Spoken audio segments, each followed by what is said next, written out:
새해가 밝았지만 국내 정치와 경제 불안정 속에서 시민들의 우려도 커지고 있는데요.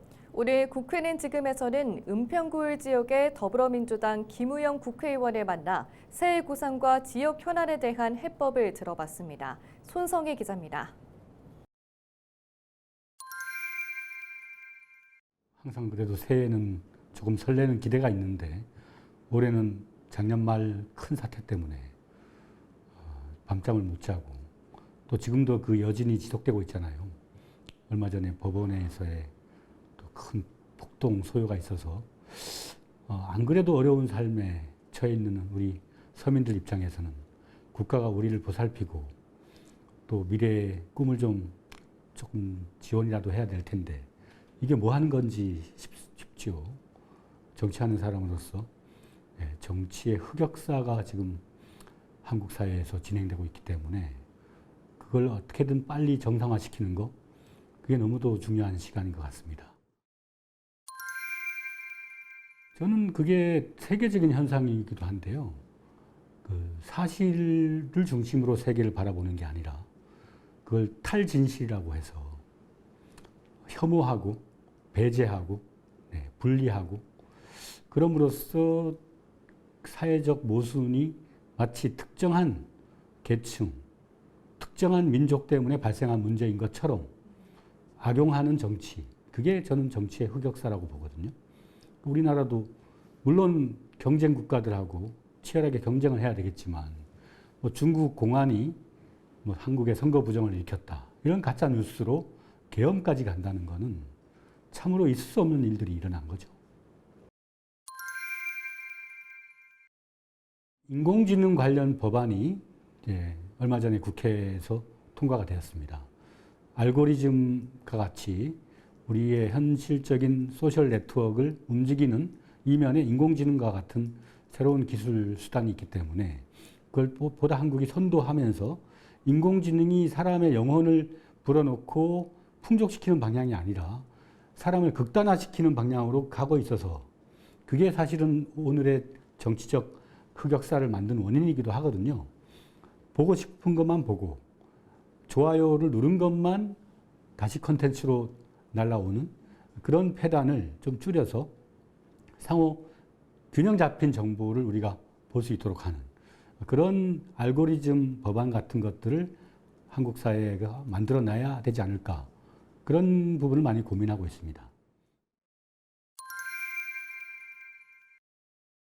우리 지역은 전형적으로 이제 자영업자가 지역 경제의 핵심이거든요. 뭐 연신내 상권을 비롯해서.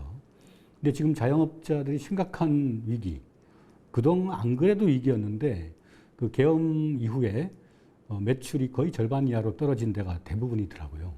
그러면 국가가 이렇게 지역 경제가 빈사 상태에 있을 때는 적극적인 재정 지원을 하고 지역 경제를 순환시키기 위한 재정 확장 정책을 펴줘야 됩니다.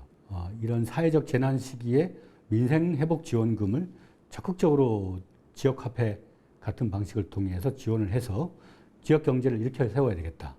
그리고 연신내에 GTX-A 여기 이제 신설되고 했기 때문에 은평 뉴타운으로 연결되는 지선과 같은 교통 편익을 확장하는 노력을 또 경주해야 될 것 같고요.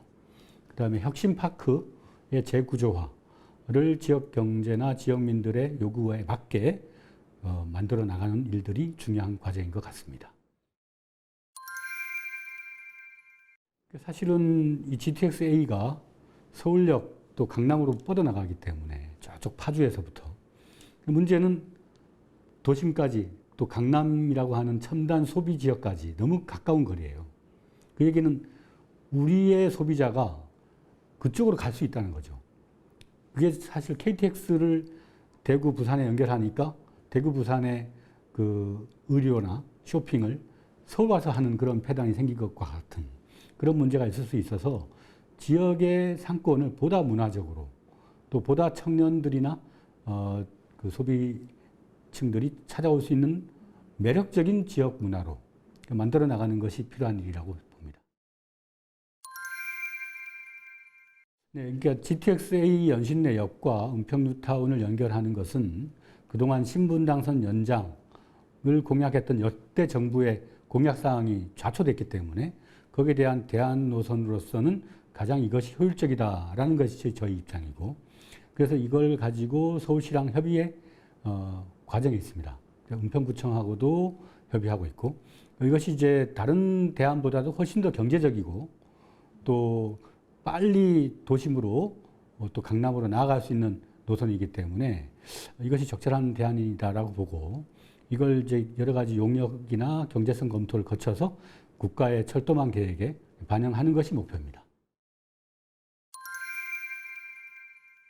한강 작가가 과거에 5.18이 오늘을 살렸다 이런 표현을 쓴 적이 있습니다. 근데 저는 우리들이 작년 12월 그 사태 이후에 그러함에도 불구하고 민주적인 질서에 따라서 회복해 나가는 과정에 있고, 세계사적으로도 한국 사람들처럼 이렇게 중대한 위기에서도 큰 흔들림 없이 빨리 회복하고 있는 나라는 없다고 합니다. 그런 측면에서 저는 우리 시민들이 정말 위대하다고 생각을 해요. 어려움이 있겠습니다만 전화위복의 계기로 삼고 다시 우리가 대한민국이라고 하는 하나의 집 속에서 서로가 서로를 배려하고 아끼는 그런 대한민국이 꼭 될 수 있도록 함께 노력했으면 하는 마음입니다.